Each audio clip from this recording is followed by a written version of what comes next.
Noveleiro que é noveleiro gosta de uma boa história, independente do país de origem. Mas a verdade é que, desde sempre, a imprensa brasileira bateu demais nas nossas novelas mexicanas. Acusavam de toscas, mal feitas. Tem público para todas as novelas, tanto do Brasil quanto para de outros países. Mas afinal de contas, as novelas mexicanas são tão diferentes assim das tramas nacionais?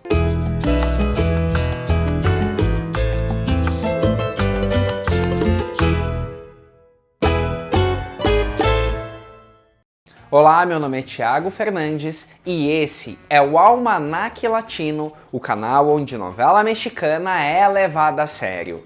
Antes da gente descobrir se existem mais semelhanças ou diferenças entre as tramas nacionais e importadas, quero pedir aquela colaboração de sempre: se inscreva no nosso canal. Quando você aciona este sino, o YouTube te avisa quando surge novidade no canal. Isso ajuda a nossa comunidade noveleira a seguir crescendo. Como eu disse no início desse programa, a imprensa nacional sempre tratou as tramas latinas como produtos de quinta categoria. Mesmo em momentos que surgia algum grande hit, vinham reportagens para esculachar as novelas produzidas no México.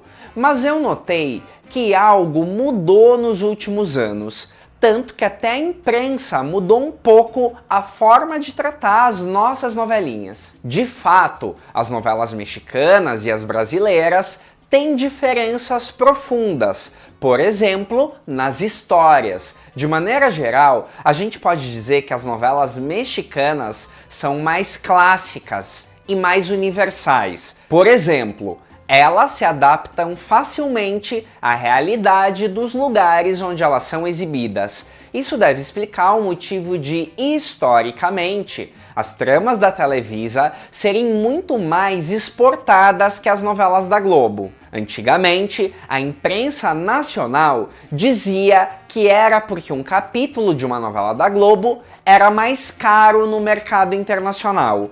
Isso pode até fazer parte da explicação, mas eu diria que não é tão simples assim. Como as tramas mexicanas são mais clássicas, o público de qualquer país assimila com mais facilidade. Nas novelas latinas, geralmente, o plot central está numa história de amor impossível. Já em diversas tramas de muito sucesso da Globo, a gente nem consegue identificar um casal romântico como o principal elemento da novela. Outra coisa que o público de qualquer cultura assimila com mais facilidade nas novelas mexicanas que nas brasileiras diz respeito ao perfil dos personagens. De fato, nas novelas mexicanas, a gente costuma ver o herói e o vilão bem mais definido. Eu costumo brincar que mesmo se você nunca tiver visto Maria do Bairro na vida, só de deixar a TV ligada no mudo,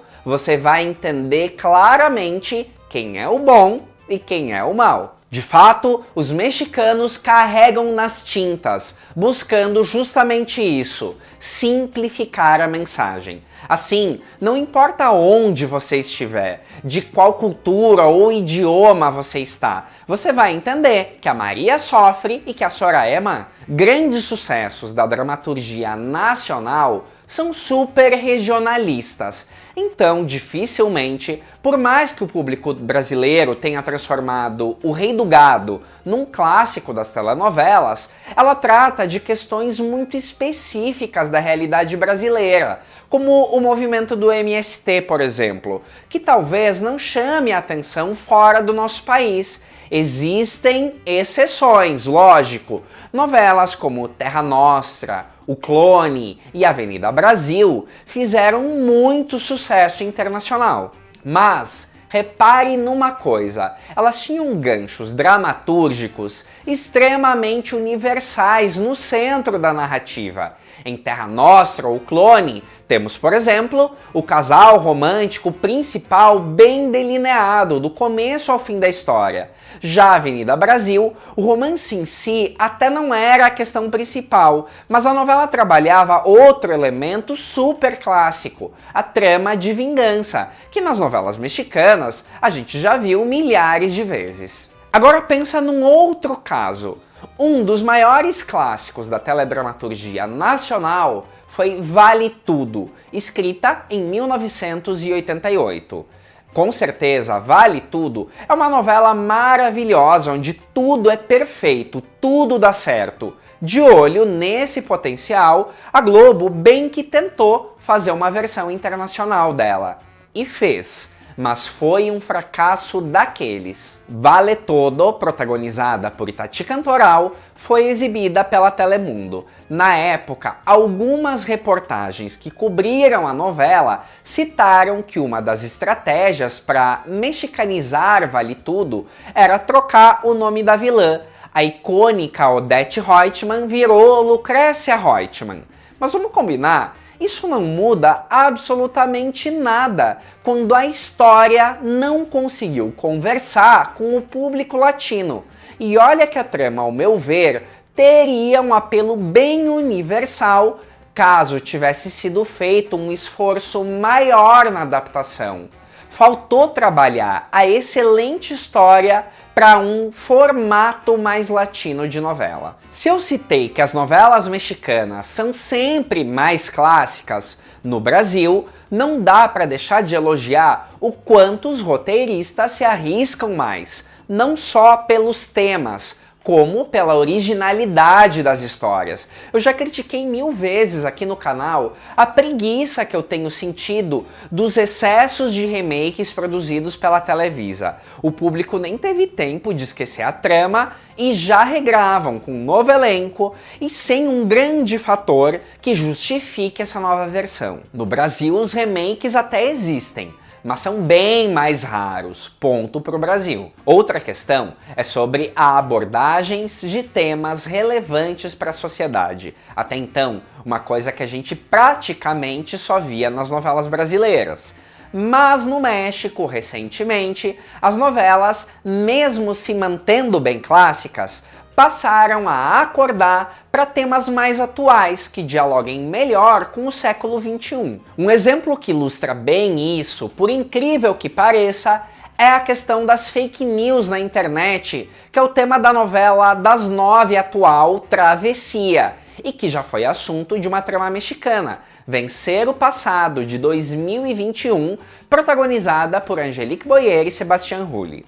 Aliás, abordado de uma maneira bem mais convincente que a Glória Pérez em Travessia. A propósito, a saga Vencer, que é desenvolvida pela produtora Rossi Ocampo, tem sido um bom exemplo da atualização das novelas mexicanas. Atualmente, o público brasileiro tem a chance de assistir Vencer o Desamor nas novelas da tarde do SBT e já percebeu que, por mais que seja uma novela com todos os elementos que se espera do gênero, tem abordagens mais atuais, quando comparada, por exemplo, com a outra atração das novelas da tarde, Cuidado com o Anjo, que nem é tão antiga assim. Foi produzida em 2008, mas que não fez questão nenhuma de atualizar assuntos que apareciam na versão original, produzida na Venezuela na década de 1970. Aliás, mesmo novelas que nem se arriscam tanto, já trazem coisas que antigamente eram consideradas impensáveis em novelas mexicanas. Eu vou dar um exemplo para te ajudar a entender. Na novela Te Dou a Vida, Eva Cedenho é a mocinha Helena. Ela é casada com o Ernesto, vivido pelo ator Jorge Salinas, até que vai se apaixonar pelo Pedro, pai biológico do filho adotivo dela. O fato da Helena ser uma mulher casada com uma vida sexual e conjugal aparentemente normal com o marido, que não é o galã da novela, seria um problemão para os escritores caso a novela tivesse sido produzida até pouco tempo atrás. Provavelmente, eles diriam que a mocinha da novela precisa ser virgem e que eles precisariam criar algum artifício no roteiro para isso acontecer. Mas na prática, seria ultra inverossímil a protagonista dessa história ser casada e não ter vida conjugal com o marido, não é mesmo? Mudando um pouco de assunto, um ponto de grande diferença entre as tramas brasileiras e latinas é o número de personagens. As tramas brasileiras geralmente têm um elenco bem mais numeroso. Entre outras coisas, porque as tramas da Globo costumam ser maiores, seja no número de capítulos, como na duração desses capítulos. A consequência disso são as diversas tramas que se desdobram a partir de cada núcleo paralelo. E passamos meses e meses vendo algumas tramas que não contribuem em nada para a trama principal e tomam um precioso tempo dos capítulos. Nesse sentido, as tramas latinas são mais enxutas e eu agradeço, não só no número de capítulos, mas no número de personagens. E claro, ainda assim, sempre a gente esbarra com algum núcleo chato. Uma novela mexicana que pecou pelo excesso de personagens e ficou bastante marcada por isso foi Mundo de Feras, uma produção de Salvador Mejía de 2006. Na ocasião, o produtor encasquetou que deveria unir 3 roteiros totalmente diferentes entre si e juntar tudo numa novela só.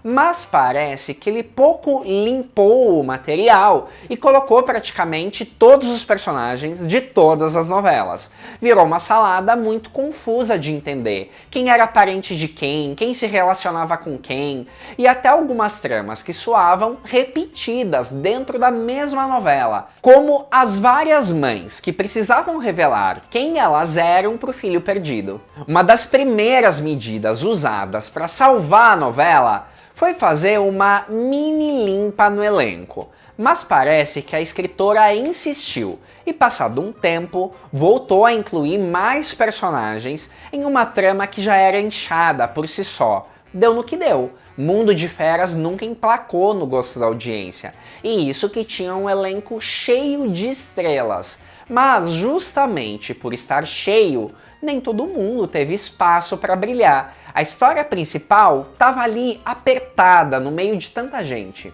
Mas esse é quase um caso isolado. Até por ter menos personagens, geralmente as tramas mexicanas acertam num ponto onde a Globo já errou várias vezes. Protagonistas chatos. Quantas vezes os autores da Rede Globo tiveram que contornar o fato das heroínas serem consideradas malas, tanto que muita atriz até prefere fugir desse tipo de personagem. No México, o papel da mocinha da trama ainda é o mais disputado pelas atrizes, porque geralmente a história vai se construir ao redor dela mesmo e tudo conspira para que o público torça pela heroína. Vão ter erros pelo caminho? Com certeza, novelas mexicanas também já sofreram com mocinhas sem graça ou facilmente ofuscadas pelas vilãs. Acontece, por exemplo, em Amanhã é para Sempre. A Silvia Navarro não teve nem vez contra a popularidade da vilã interpretada pela Lucero, mas no Brasil eu praticamente já não lembro de uma mocinha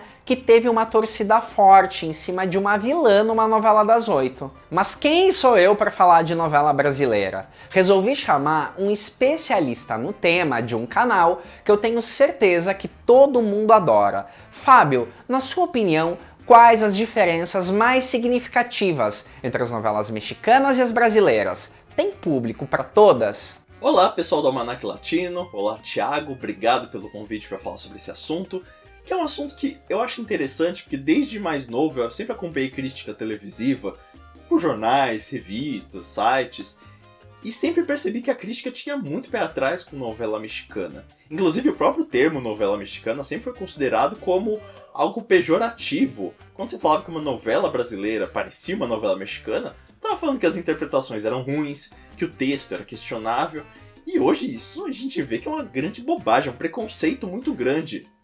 Tinha até um preconceito pelo fato das novelas mexicanas serem produções dubladas, porque a televisão brasileira sempre se exaltou muito de produzir conteúdo de qualidade aqui no Brasil, e aí tinha esse preconceito com séries, filmes e tudo mais que vinha dublado. Hoje em dia eu acho que está diferente, principalmente porque a crítica se renovou. Hoje as pessoas que escrevem, que falam, que gravam vídeos sobre o assunto, são pessoas que conviveram com novelas mexicanas a vida inteira, viram Carrossel, a Trilogia das Marias, a Usurpadora, novelas mais recentes, e são pessoas que gostam muito desse conteúdo.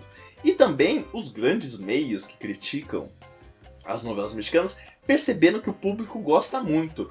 Vídeo sucesso das novelas mexicanas no Viva, no Globoplay, no SBT. E hoje em dia eu acho que também começaram a valorizar mais as novelas mexicanas porque virou um negócio de prestígio. Você vê que muita série americana começou a pegar coisas dos folhetins latinos, até para agradar o público latino que mora nos Estados Unidos, e hoje em dia isso já é considerado como algo de qualidade.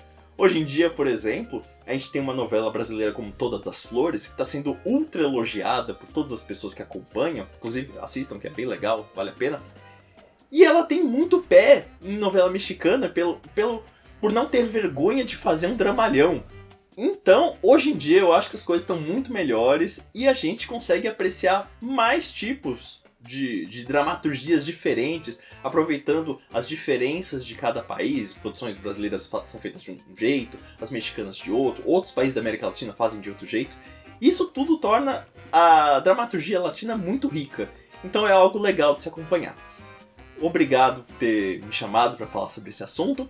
E se você gosta de novelas brasileiras e outros programas de televisão, eu recomendo assistir o Coisa de TV. Vai lá, dá um prestígio pra gente lá e continue aqui acompanhando o Almanac Latino também. Obrigado, gente. Tchau. Agora você pode opinar também. Em que as novelas mexicanas e brasileiras se parecem? Em que elas se diferem? O que tem de mais legal em uma ou em outra? Deixe seu like, seu comentário e a sua inscrição nesse canal. Até mais!